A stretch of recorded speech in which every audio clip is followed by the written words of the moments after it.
At 06:37 hours on July 10, 2025, the calm hum of the USS Samson's radar room broke with a sudden spike of activity.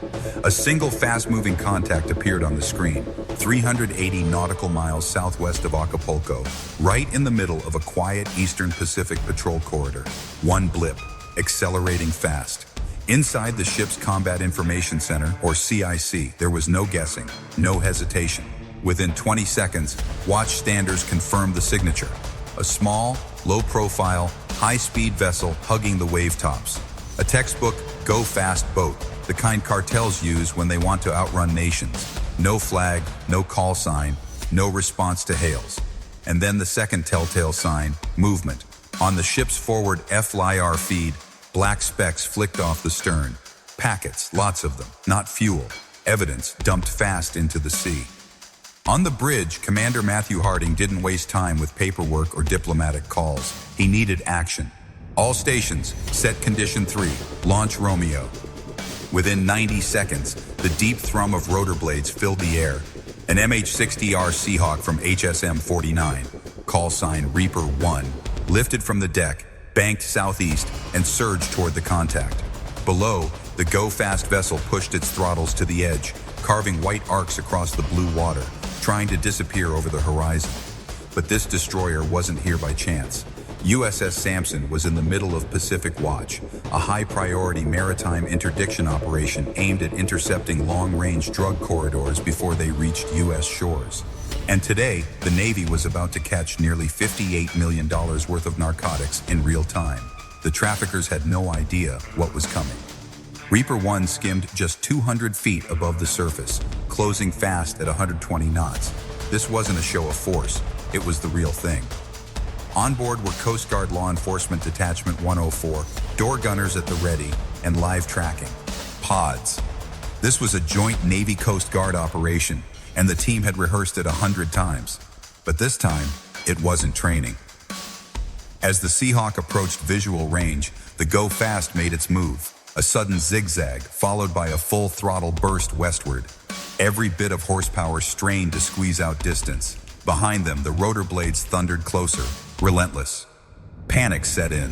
The crew began tossing cargo faster, frantic, sloppy. One package missed the water, slammed into the hull, and burst into a flash of white, a mistake that would haunt them. Above, Reaper 1's FLIR system locked on. The suspects finally looked skyward. No radio, no surrender, no slowing down.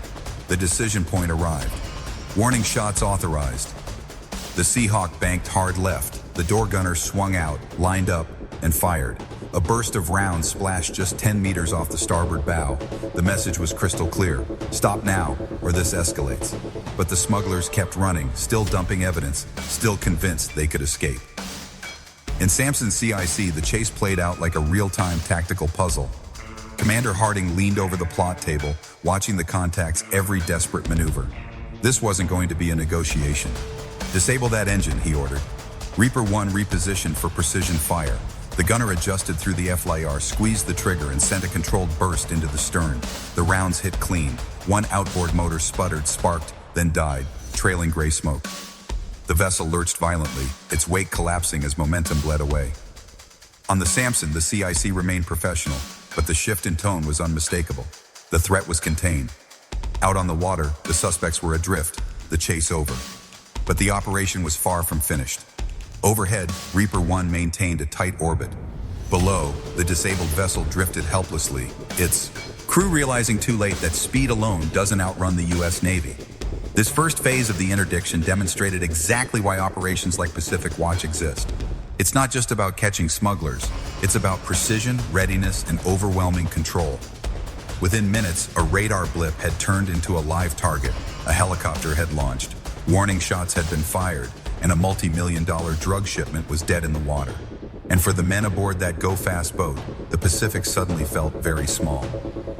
With the go-fast vessel dead in the water, the tempo on the USS Samson shifted from high-speed pursuit to tactical boarding. Overhead, Reaper 1 held its orbit like a hawk, infrared sensors trained on every movement below. On the bridge, Commander Harding gave the next order with calm precision. Launch RHIPs, prepare VBSS. Two rigid-hull inflatable boats roared off the destroyer's port side, cutting through the Pacific like knives through silk. Their wakes fanned out in perfect symmetry, each carrying a mix of Navy VBSS, visit board search seizure, operators and Coast Guard law enforcement agents. Rifles were slung, body armor strapped tight, radios hot. This was the boarding team's moment, years of training now compressed into a few minutes of decisive action. As the RHIBs closed the distance, the suspects on board the disabled vessel seemed to accept reality. Their engines were dead, their cargo trail scattered across the sea, and the Seahawk above was an unblinking eye. Commands rang out over loudhailers in English and Spanish. Manos arriba, hands in the air. The suspects complied without resistance. Two men, sunburned and exhausted, dropped to their knees on the slick fiberglass deck, hands clasped behind their heads, eyes locked on the circling helicopter above. The boarding team swept aboard in a fluid, rehearsed motion. Weapons covered arcs, while Coast Guard officers moved in to detain. Within moments, the suspects were handcuffed and searched. No firearms, no IDs, nothing but adrenaline and salt. Spray. Around the vessel, the evidence floated like breadcrumbs. More than a dozen tightly wrapped bales bobbed in the water, some still buoyant, others already waterlogged and sinking. Each package was tagged, recovered, and logged by the Coast Guard detachment. Field test kits came out. A small slice from one bale was tested. Within seconds, the strip turned bright blue. Cocaine confirmed. The final count, 47 bales, about 3,439 pounds, or 560 kilograms, worth roughly $58 million wholesale, and potentially triple that on the streets depending on the smuggling route. Meanwhile, a parallel process unfolded inside the Samson's CIC. Jurisdictional procedures were activated. Under international maritime law, a vessel without a flag or registry is classified as stateless. Such vessels can be boarded, searched, and seized by U.S. forces on the high seas. Since the Go Fast had ignored warnings and claimed no nationality, operational authority shifted from the Navy's Combat Command to the Coast Guard. This wasn't just a formality, it was the legal backbone that allowed the operation to move from interdiction to prosecution. Once secured, the suspects were transferred to the Samson's holding area. Coast Guard personnel read them their rights under U.S. maritime drug enforcement protocols. Neither man spoke. Their fate had shifted in less than an hour, from smugglers on open water to detainees on a guided missile destroyer. The boarding teams then turned their attention to the vessel itself. It was a textbook Cartel Go Fast. Low-profile, fiberglass hull, triple outboard engines, now shredded from disabling fire. No navigation lights, no functioning radio, and not a single life jacket on board. Cracks along the keel revealed that the boat was barely holding together. One more rough wave and it could have split open. A quick assessment confirmed the obvious. The vessel was unseaworthy. It couldn't be towed safely across hundreds of miles of open ocean. The decision was made.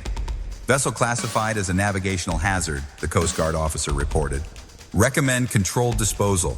Commander Harding nodded, logged the recommendation, and ordered preparations for scuttling. Back on deck, the seized cocaine was already being sealed, tagged, and stored in Samson's evidence freezer. The suspects sat silently in the ship's secure bay.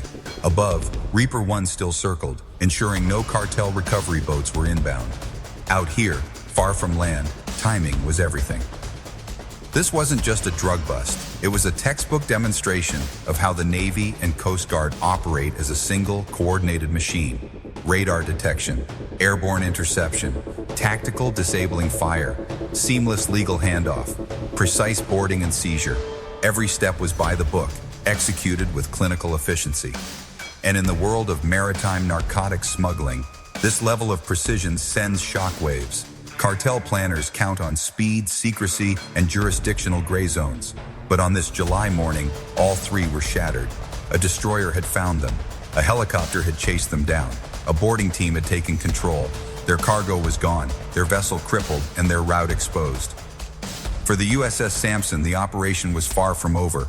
The evidence was secured, the suspects detained, and the law had taken over.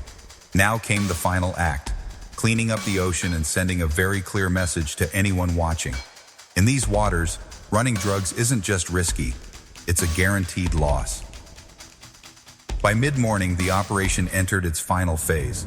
The go-fast vessel, tethered alongside the Samson's portside, floated like a wounded animal. Its fiberglass hull was split along the keel, outboard motors dead, and the interior littered with debris. It had no navigation lights, no functioning bilge pump, and no structural integrity left.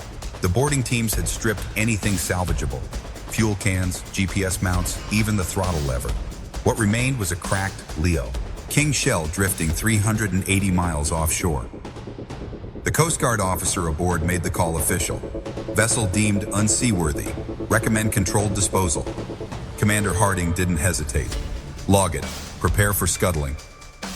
The decision wasn't just practical, it was necessary. Leaving the wreck adrift would create a serious navigational hazard. A single rogue swell could send it drifting into shipping lanes, striking a freighter's hull or tangling a fishing trawler's propeller. And towing it back wasn't an option. No Coast Guard cutter was close enough, and the Samson wasn't designed to haul broken drug boats hundreds of miles across open ocean. A second RHIB returned to the crippled vessel carrying a small demolition package. Nothing theatrical, no Hollywood explosions, just a few shaped charges placed low along the hull, designed to punch controlled holes below the waterline. Sailors worked quickly, securing the charges to the stern under the watchful eyes of the boarding team. At 10:12 hours, the bridge issued the final order. Detonate on my mark. Mark. A muffled pop echoed across the water. The hull groaned as seawater rushed in. There was no fireball, just a slow, deliberate gurgle. Within minutes, the vessel began to list, bow tilting upward as the Pacific swallowed it. By 10:19 hours, only bubbles and a faint oil sheen remained. Overhead, Reaper 1 continued its watchful orbit, ensuring no unexpected guests appeared on the horizon. For the crew, the sinking wasn't a spectacle. It was standard procedure. Removing a hazard, eliminating evidence trails, and sending a message. You run drugs in international waters. You don't just lose the cargo, you lose the boat too. Below deck, the suspects sat silently in the Samson's holding compartment. Their faces were blank, adrenaline finally wearing off. They were now part of a chain of custody that would extend from the East, Idyll of the Pacific to federal courtrooms on U.S. soil. In the Combat Information Center, Harding reviewed the operation's timeline. Detection to capture to disposal, all executed in under 4 hours. Every link in the chain had worked flawlessly. Radar operators spotting the blip, air crews intercepting, boarding teams seizing, and legal authorities taking over. But this mission wasn't just about catching 2 smugglers. It was about demonstrating reach. Pacific Watch, a joint operation between the U.S. Navy, Northern Command, Homeland Security, and the Coast Guard, was designed to strike far from American shores. These drug corridors stretched thousands of miles, exploiting gaps in jurisdiction and speed. By placing a guided missile destroyer in their path, the U.S. was turning those gaps into traps. For cartels, go-fast boats represent a calculated risk. They're cheap, fast, and disposable. If one gets through, it pays for itself many times over. If it doesn't, the crew can dump the cargo and hope to escape prosecution. But against a destroyer equipped with advanced radar, helicopters, and Coast Guard detachments, that calculation starts to shift. This was more than interdiction. It was deterrence, a clear signal to smuggling networks that no corner of the Eastern Pacific was beyond the Navy's reach. Every seized bale, every scuttled boat, and every arrest was part of a broader strategy to choke cartel logistics before they ever neared U.S. shores. And on this quiet July morning, that strategy played out with precision. The USS Samson hadn't fired a missile, launched a torpedo, or engaged in combat, but she had just won a battle all the same. Beyond the immediate victory, the implications of the Samson's interdiction ran deep. Every cartel relies on predictable patterns, unchallenged routes, slow responses, and jurisdictional gaps. What happened on July 10th shattered that expectation. A guided missile destroyer, typically tasked with ballistic missile defense and anti-submarine warfare, had shifted roles in hours, intercepting smugglers hundreds of miles offshore, with surgical precision and overwhelming force. For the Navy, this wasn't just about one bust. It was proof that its multi-mission doctrine works. A single warship combined radar reach, aerial surveillance, precision fire, boarding teams, and Coast Guard legal authority into one synchronized strike. No missiles fired, no lives lost. $58 million in narcotics erased from cartel ledgers without a single injury. For traffickers watching from afar, it was a warning written across the waves. No route is safe. No distance guarantees escape. Even in the open Pacific, a U.S. destroyer can appear without warning, not to chase, but to end the run decisively. Cartel planners depend on speed and invisibility. Samson answered with persistence, reach, and precision. As the destroyer resumed her patrol, the sea returned to silence, but the message lingered like a ripple through smuggling networks. The U.S. Navy isn't waiting at the shoreline anymore. It's shaping the battlefield far beyond the horizon, cutting into supply chains before they ever approach U.S. waters. Presence, reach, pressure. For cartels, that pressure is only growing, and now they know just how far the Navy is willing to go.